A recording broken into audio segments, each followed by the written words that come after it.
All right, guys, so today we're going to continue working on simplifying radicals. We're going to look at radicals of fractions. So when we have a radical, and you've seen this many times over the last 2 years, where you saw the numerator and denominator were perfect squares. And let me just show you over here, what we've done is come to recognize that when you have a quotient, which is what a fraction is, right? 9 divided by 4, you can do division there if possible. 9 is not divisible by 4, so I would not do it in this move. What I would see is that 9 is a perfect square, so I can take the square root of 9, and rad 4 is a perfect square, so we have the number 3 over the number 2. So the square root of 9 is 3, and the square root of 4 is 2. So 3 halves is its equivalent. Now, let me just show you something. Had this have been 8, rad 8 over, let's say, 4, 8 is not a perfect square, but 4 is. So there's 2 ways of going about doing this. So I can do this division first. And what I could do is say 8 divided by 4, so this thing would equal radical 2. All right, now I couldn't do it here because 9 wasn't divisible by 4, but I can do it here.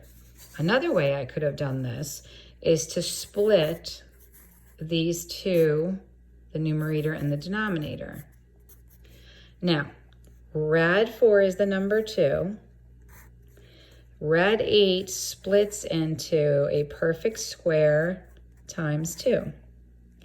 Now, we simplify this by we leave the non-perfect square under the radical, and the square root of 4 is 2. And 2 over 2 is 1, so we're left with rad 2. So, the first thing you're going to look to do, always, if you can, is see if you can simplify this, actually do this division and not get a decimal and try and get something that is an integer. We never want to leave a radical in our denominator. And let's think about why that is.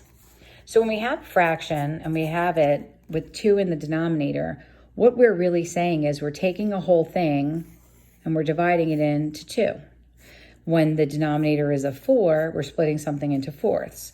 When the denominator is 100, we're splitting something that exists into 100 little pieces. And that's definable because you know what 100 is. But can you divide something into an irrational amount? If a number goes on, an irrational number goes on indefinitely. So let's say we have this number, ... and this is an irrational number that goes on indefinitely. How do I define that? Like, how can I define the number of pieces it is into if it never ends? So what we end up doing is what we call rationalizing. And when we rationalize, we make sure that there is never a radical in the denominator. Okay? Now, as we move through this, I'll show you a couple of examples. Actually, I'll show you a couple of examples right now. So that's it, rationalizing, which means we're going to rewrite its equivalent, and we're never going to leave the radical in the denominator. So let's take a look at something. So let's say we have rad 2, and we have, let's say we have rad 3. So what might that have been beforehand? That might have been written as a whole fraction underneath a radical, okay? So then you sort of rewrite it as a square root of a numerator and the square root of a denominator. And then what you say to yourself is, how can I write an equivalent here and not have a radical in the denominator? And we know that when it comes to fractions, we have to use the value of 1 because we can't change the value. So I know I've got to use a form of 1 here. So what will it be? So for me to get this rad 3 to be removed, I'm actually going to have to multiply it by another rad 3. Because rad 3 squared means rad 3 times rad 3, which is rad 9, which is the number 3. Now that's a lot to think about. So I can just kind of go right back to here and say, oh, would you look at that? The square root and the squaring, they're undoing each other. So the only number that I'm going to be left with is 3. And I know how to split something into 3 pieces. But what we have to realize is we can't just multiply by rad 3 in a denominator. We have to multiply by a form of 1. So now what we have is rad 2 times rad 3. So that is rad 6. So this is the simplified version of that. We can never leave it with a radical in the denominator, okay? So we're gonna start moving through this IXL here. I think if you watch a couple with me, you'll be good to go. So this one's kind of simple. So this is really the same as saying rad 9 over rad 4. So if you separate them, and rad 9 is the number 3. Oops, sorry.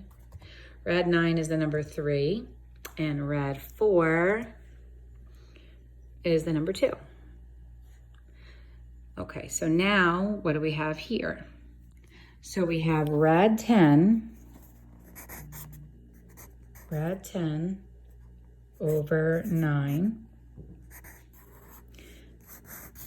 We have rad 10 over 9. This is what the original is on IXL, and you can see that right there. So it encompasses the whole thing. So we're going to break it into 2 pieces.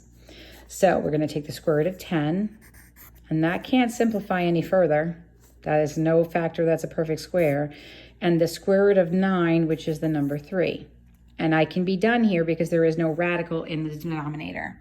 So what I'm going to do here is I'm going to create a fraction. I'm going to put in my radical and put in my 10. Hit the tab button. It should take me down to here. Hold on one second. And go down. It was a little tricky to navigate. All right, there. And you hit the tab button and you get the 3. And then we should be good to go. All right, now, this one's kind of nice. I mean, hopefully you're recognizing it. It becomes rad 25, which is 5. That's nice. And then over 3. And those numerator and denominator were perfect squares, so that one was kind of nice. This one is nice too, and you know how IXL works. It works like nice and easy as you get going, right? So let's talk about this one. So we're gonna have to do a little extra work with this one. So come on over here, and we're looking at this and we're seeing rad 12 over 25, which is rad 12 over rad 25. So what do we know? We know that rad 12 is not a perfect square, but we know that rad 25 is.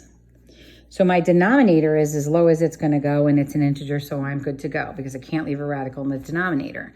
But I have this rad 12, so off on the side, I'm going to actually simplify this.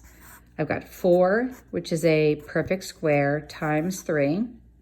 The non-perfect square is going to stay under the radical, and the square root of 4 is the number 2.